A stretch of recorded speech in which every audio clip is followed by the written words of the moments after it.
पिछले एपिसोड में हमने देखा था कि लॉर्ड यांग ने चेनमिंग के खिलाफ बैटल शुरू करने की तैयारी कर दी थी। वो कैसे भी करके चेनमिंग को मरा हुआ देखना चाह रहा था। वो अपना एक जासूस भी लगा देता है चेनमिंग के सेट के अंदर ताकि वो उसकी पल पल की खबर लाकर दे सके, लेकिन चेनमिंग ने अपनी पावर का और अपने अकल का इस्तेमाल करते हुए जासूस की आइडेंटिटी सामने लेकर आ गया था। तो जासूस चेनमिंग से भीख मांगते हुए कहता है कि मुझे माफ कर दीजिए, मैं आपके खिलाफ अब कभी नहीं जाऊंगा। तो चेनमिंग उसको जिंदा छोड़ देता है और उसने लॉर्ड यांग से अपना सारा कनेक्शन तोड़ दिया था। इस वजह से लॉर्ड यांग गुस्सा हो जाता है और वो अपने साथियों से कहने लग गया था कि ठीक है, प्लान बनाओ, हम प्लान के हिसाब से चेनमिंग के पास जाएंगे और उसको जिंदा नहीं छोड़ेंगे, कैसे भी करके हमें उसको चांद से मारना है। जिसके बाद यहाँ से ये एपिसोड शुरू होता है। तो इस एपिसोड की शुरुआत में लॉर्ड यांग अपना कल्टीवेशन कर रहा था। वो कल्टीवेशन करते हुए कह रहा होता है कि मुझे कैसे भी करके अपना कुछ और लेवल ब्रेक थ्रू करना है, क्योंकि ये बैटल इतना इजी नहीं होगा। चेनमिंग को हराना मतलब कि बहुत ज्यादा मुश्किल काम है। लेकिन वो कल्टीवेशन कर ही रहा था कि तभी उसके पास उड़ते हुए एक स्क्रोल आता है। वो स्क्रोल खोल कर देखता है तो उसमें लिखा हुआ था कि हम तुमसे चैलेंज करने के लिए आए हैं, हमारा चैलेंज एक्सेप्ट करो और आ जाओ फाइट करने के लिए। मोटू लॉर्ड यांग एकदम हैरान कि अब ये कौन आ रहा है मुझसे चैलेंज करने के लिए, कहीं चेनमिंग खुद ही उठकर यहाँ पर पहले तो नहीं आ गया ना। तभी वहां पर उड़ते हुए एक तालिस्मान आ रहा था जो कि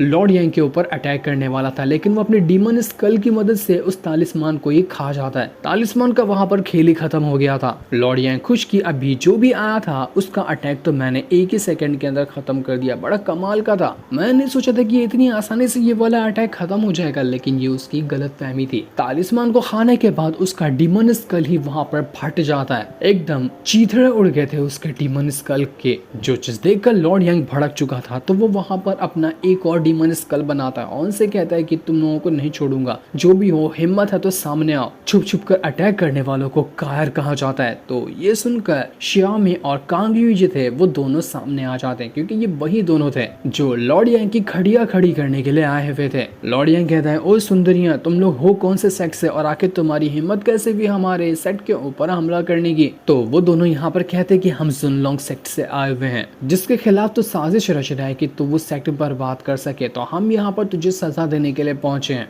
मरने के लिए तू रेडी हो जा। लॉर्ड यांग कहता है कि देखो, वैसे मेरी दुश्मनी तुमसे तो बिल्कुल भी नहीं थी, मैं सिर्फ चेनमिंग को मारना चाहता था, लेकिन जब फ्री में तुम मिल रहे हो तो तुम्हें भी क्यों ना मार दो, फिर आजा मैं तुम दोनों को ही मार डालता हूँ। ये सुनकर शियामी अपने चाबुक का इस्तेमाल करते हुए लॉर्ड यांग के ऊपर अटैक करना शुरू कर देती है। उसका चाबुक इतना स्ट्रॉन्ग कि एक अटैक में वो जगह वगह सब तोड़ देता। ये देखकर लॉर्ड यांग भड़क जाता है कि ये लोग तो पावरफुल है, तो इनसे मुकाबला करना थोड़ा सा मुश्किल होगा, लेकिन मैं इन लोगों को छोड़ूंगा नहीं। इनकी हिम्मत तो देखो, मेरे घर के अंदर घुस कर आ गए मुझ पे अटैक करने के लिए। तो वो अपनी टेक्निक हेल गेट को समन कर लेता है। उसके पीछे एक छोटा सा पगोड़ा आ चुका था जो कि बहुत ही ज्यादा खतरनाक ऑरा फेंक रहा था। ऐसा लगा था कि डीमन वगैरह बाहर निकल कर आएंगे उसमें से। लॉर्ड यांग कह रहा था कि तुम लोगों ने यहाँ पर आकर बहुत बड़ी गलती कर दी, अब तुम मरोगे और बहुत बुरी मौत मरोगे। और जैसा हमने सोचा था वही चीज हो जाती है। वो जो हेल गेट आया था वो यहाँ पर खुलते साथ ही अंदर से डीमंस बाहर निकल कर आने लग गए थे, जो कांगयू शियामी के ऊपर अटैक करना शुरू कर देते हैं। वो दोनों अपनी पावर का इस्तेमाल करते हुए डीमन के साथ मुकाबला करते हैं और कांगयू ने अपना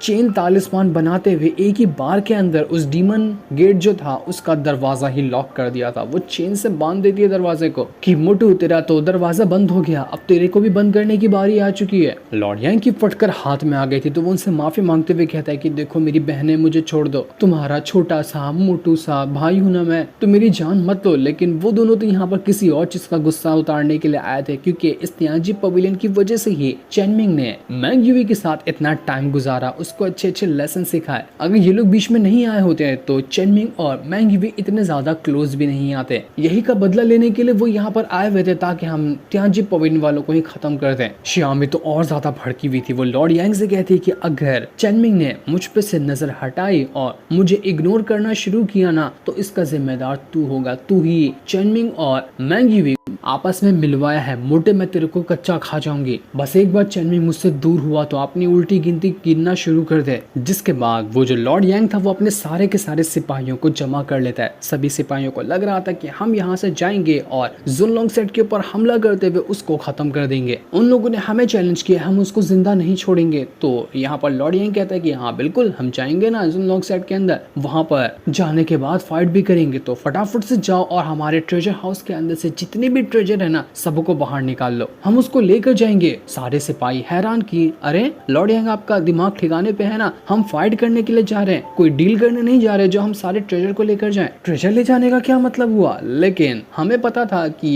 ये लॉर्ड यांग चेनमिंग के सामने भीख मांगने के लिए जा रहा है। हो सकता है कि वो अपने सारे ट्रेजर दे देगा ताकि उसके बदले चेनमिंग उसकी जान को बख्श दे। लॉर्ड यांग कहता है कि देखो मेरे सवाल पे कोई दूसरा सवाल करेगा नहीं, जो मैं कह रहा हूँ वही होगा और सारे ट्रेजर निकालो और चलो जल्दी से जुनलोंग सेक्टर में। तो वहीं दूसरी तरफ चेनमिंग जब सेक्टर में मौजूद था तो वहां पर जासूस आकर कह रहा होता है कि सेक्ट मास्टर जल्दी से बाहर निकलिए, ये तियानजी पवेलियन वाले लोग ना यहाँ पर पहुंच चुके हैं, वो लोग हमला करने के लिए आए हुए हैं। मुझे पता था कि ये कांग युई और शियामी ने ही उनको भड़का दिया, तभी वो यहाँ पर हमला करने के लिए आए हैं। मैं आपको बताना चाहता हूँ कि ये लोग उस तियानजी पवेलियन में अंदर गए थे वहां पर बातचीत करने के लिए। लेकिन चेनमिंग कहता है कि देखो ब्रो, घबराने की जरूरत नहीं है, इन लोगों ने मुझे बता दिया कि इन लोगों ने क्या किया है, आने दो तियानजी पवेलियन वालों को, हम उनको आराम से हैंडल कर लेंगे। तुम्हारा जो काम बाकी है ना किचन वगैरह का, जाओ अच्छे से खाना पकाओ। ये तियानजी पवेलियन वालों को हैंडल करने के बाद मैं आऊंगा, मुझे भूख लगेगी तो खाना चाहिए होगा। तो ये सुनकर जासूस कहता है कि अरे ठीक है सेक्ट मास्टर, आप जैसा कहेंगे वैसा ही होगा, मैं चाहता हूँ और आपके लिए बढ़िया बढ़िया खाना पकवाने का ऑर्डर दे देता हूँ। लेकिन जासूस जो था वो एकदम शॉक्ड में जा चुका था कि ऐसा क्या हुआ इनके बीच जो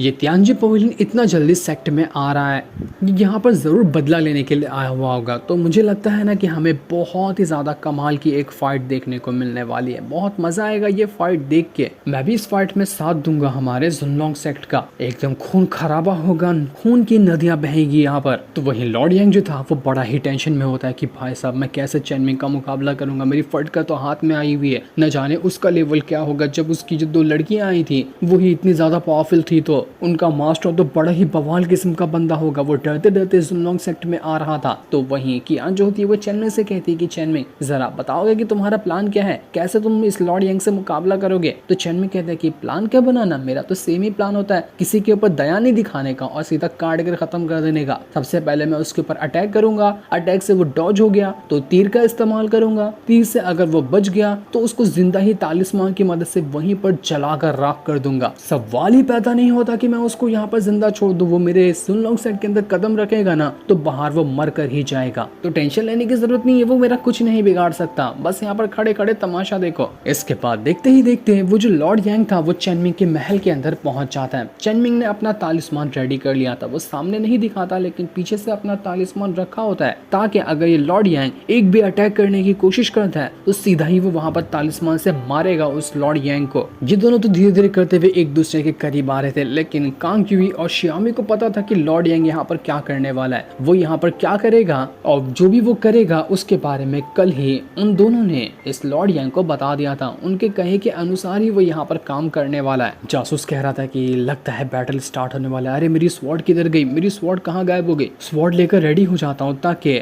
भले से फाइट नहीं करूंगा, स्वॉर्ड लेके तो खड़ा रहूंगा, चेनमिंग को लगेगा कि मैं उसका साथ दे रहा हूँ, जब लगेगा चेनमिंग हार रहा है तो यहीं से सीधा भाग जाऊंगा। लेकिन जैसा बेचारे ने सोचा था वैसा कुछ होता ही नहीं। लॉर्ड यांग यहाँ पर आने के बाद सीधा चेनमिंग के पैरों में गिर जाता है और उसे कहता है कि सेक्ट मास्टर मुझे माफ कर दीजिए, मुझसे बहुत बड़ी गलती हो गई जो मैंने आपसे पंगा ले लिया, मैं आपके पैर पकड़ता हूँ, मुझे माफ कर दीजिए। पूरे के पूरे लोग जो लॉर्ड यांग के साथी थे, जासूस थे, वो दोनों हैरान किए, अरे भाई साहब ये क्या हुआ, लगता है कि आज सूरज कहीं और से निकल गया, ये लॉर्ड यांग तो फाइट करने के लिए आया था, इसकी हवा पहले ही कैसे निकल गई। इन लोगों के साथ साथ चेनमिंग खुद भी हैरान था कि ये क्या हुआ, ऐसा कैसे हो सकता है, मैं तो यहाँ पर फाइट करने के लिए रेडी था, इसने डायरेक्ट ही मुझसे माफी मांग ली, मेरा फाइट करने का सारा मूड खत्म कर दिया इसने। लॉर्ड यांग जो था वो यहाँ पर चेनमिंग से कह रहा था कि देखिए मैं यहाँ पर आपका शुक्रिया इसलिए कर रहा हूँ ना कि आपने हमारे सेट के एल्डर को मार दिया, क्योंकि मुझे पता चला था कि वो एल्डर हमारा गद्दार था, वो दूसरे सेट के साथ काम करता था और हमारे सेट के साथ गद्दारी करने की कोशिश कर रहा था। हम उसको खुद मारना चाह रहे थे लेकिन आपने आकर उस एल्डर की जान ले ली। तियानजी पवेलियन के बाकी लोग जो यहाँ पर आए हुए थे वो लोग शॉक्ड में जा चुके थे कि ऐसा कैसे हो सकता है, हमारा एल्डर तो हमारे तियानजी पवेलियन के लिए बहुत ज्यादा वफादार था, ऐसे वो गद्दार कैसे हो गया। ये लॉर्ड यांग तो यहाँ पर अपनी इज्जत बचाने के लिए ऐसा कह रहा था,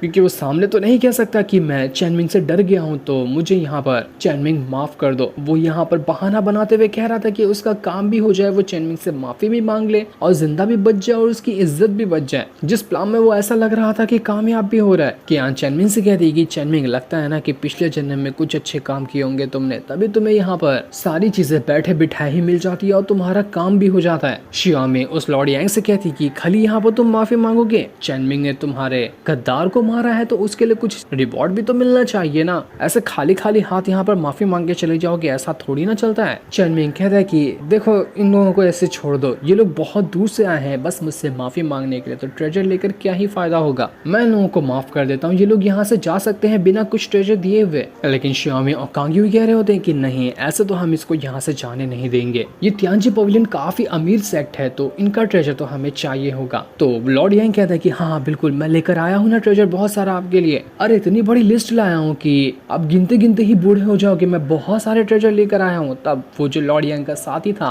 वो बेचारा खड़े खड़े उन ट्रेजर की लिस्ट को पढ़ना शुरू कर देता है। वो इतनी बड़ी लिस्ट थी कि खोलती ही जा रही थी, जितने भी ट्रेजर लॉर्ड यांग लेकर आया हुआ था सबके नाम उसमें लिखे हुए थे, काफी सारी कल्टीवेशन से जुड़ी हुई चीजें, कई सारे ट्रेजर, काफी सारी टेक्निक और इतने ज्यादा कमाल कमाल की चीजें थी जिसको बेचारा पढ़ते पढ़ते ही करीब 2 दिन लगा देता है। वो 2 दिन से पूरी लिस्ट ही पढ़ रहा था कि कितनी चीज वो लेकर आया हुआ है। और जब बेचारे का लिस्ट पढ़ के हो जाता है तो लॉर्ड यांग कहता है कि देखिए चेन मिंग मास्टर, मेरा सारा ट्रेजर आप एक्सेप्ट कर लिए, मेरा ट्रेजर एक्सेप्ट आप करेंगे ना तो मुझे बहुत खुशी महसूस होगी, मैं समझ जाऊंगा कि आपने मुझे हमेशा के लिए माफ कर दिया। चेन मिंग कहता है नेकी और पूछ पूछ, तुम यहाँ पर इतने प्यार से मुझे ट्रेजर दे रहे हो तो मैं क्या पागल दिखाई देता हूँ जो इतने ट्रेजर को ठुकराऊंगा? नहीं, तुमने अपनी मर्जी से ये ट्रेजर दिया है, मैं बहुत खुश हूँ, मैं सारे ट्रेजर को एक्सेप्ट करूंगा। और हाँ, तुम्हारे इस गिफ्ट के लिए ना मेरे पास तुम्हारे लिए एक छोटा सा एक और गिफ्ट है। तो वो उसी वांग फेंग को उठाकर लॉर्ड यांग को देता है कि देखो ये तुम्हारे सेट का बंदा है तो इसको अपने साथ ही ले जाओ, शायद ये तुम्हारे काम आएगा, लेकिन मुझे अब इसकी जरूरत नहीं है। वांग फेंग चेंगमिंग से कहता है कि नहीं सेट मास्टर, मुझे माफ कर दीजिए, मैं कभी भी इस तियांजे पवेलियन के अंदर वापस जाना नहीं चाहता हूँ, मैं आपके साथ ही रहूंगा और आपका वफादार बन के रहूंगा। इन लोगों ने मुझे बर्बाद किया है तो मैं दोबारा इनके साथ कैसे जाऊंगा? उसकी आवाज भी वापस आ चुकी थी क्योंकि चेन मिंग ने परमानेंट उसकी आवाज नहीं ली थी, कुछ टाइम के लिए सिर्फ उसको डराने के लिए उसकी आवाज खत्म।